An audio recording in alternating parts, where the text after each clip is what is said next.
Hey, this is Augie, Augie's Locker Room. When you come to the store, you're going to see things that you've probably never seen before unless you've been to a museum.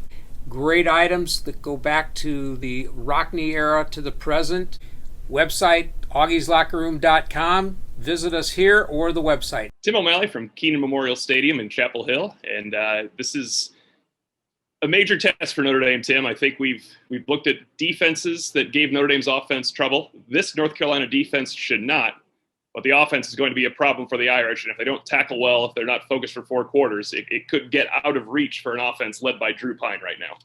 Yeah, I felt like this was a difficult game to call all week. I don't feel much differently now. And clearly, Drew Pine has to throw the ball down the field. And we're not talking about 35-yard deep outs, 12 to 17-yard range where Notre Dame can stretch the field a little bit. And I think that Drew Pine's certainly capable of doing that. I think there's been a lot of talk about how strong his arm is and how far downfield he can throw. They can execute the majority of their offense, especially if they can get the ground game running. Yeah, and I think it'll be interesting how they approach first down. First down in the first quarter of the last game was just a train wreck. They had an aggregate of 10 yards on their first 5 first down snaps, including a fumble.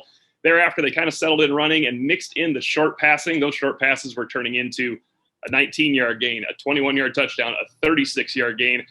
I think Notre Dame has to throw a little bit on first down so they're not predictable in this game, because you really don't want to be saddled with those 3rd and 7 situations with this offense on the road right now. Well, this is the team you want to do it against. I think, we've pinpointed Storm Duck, the number 3, the cornerback, one of the cornerbacks for North Carolina, as a guy that can go to.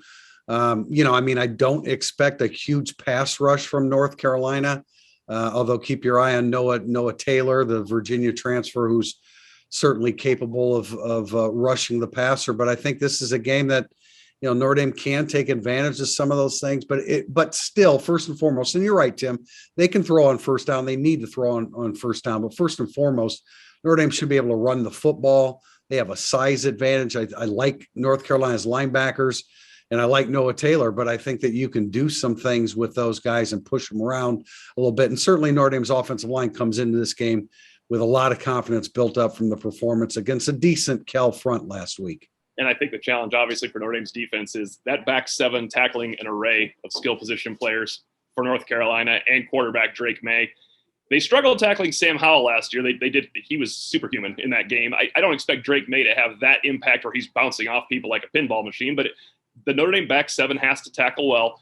We remember some missed tackles at Ohio State. I think that group of 7 and all the rotation combined for 10 missed tackles. They cut it down to 6 and to 4 in these last couple of weeks.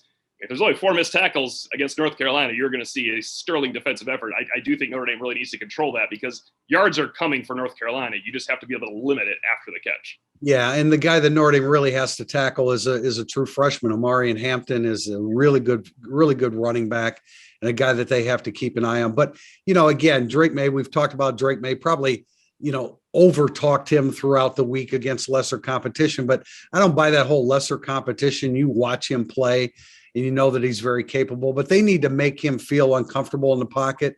If he runs a little bit and gets some scramble yards, I guess you can put a spy on him to try to prevent that, but you just need to pressure him. He's probably going to run for a few yards and you can live with that. But they need to make him, we've talked about during the week, he's an over-aggressive player, whereas Drew Pine kind of retreated under pressure last year. I think it's Drake Maye's DNA to be a little bit aggressive.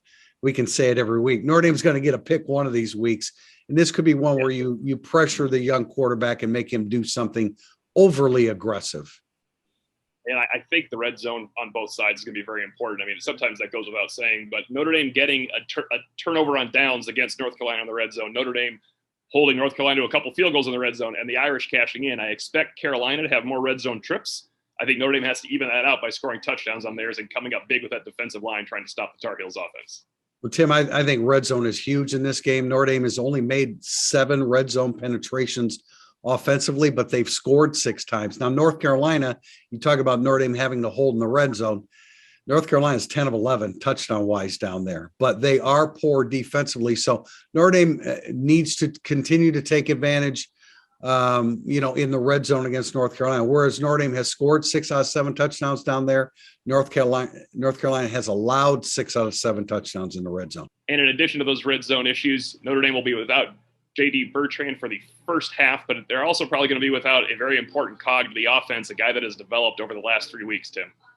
It appears pretty certain Kevin Ballman, Notre Dame's number 2 tight end, and a key man. I'm not sure that he's been a great blocker all year, but a key man joining up with Michael Mayer. Mitchell Evans isn't back yet. They expect him back for BYU. But Kevin Ballman's out. We expect him to be out for an extended period of time as well. Maybe a chance for Eli Raridan or Holden Stays. But either way, that is it for us from Keenan Memorial Stadium. We'll be back post-game with more instant analysis at irishillustrated.com.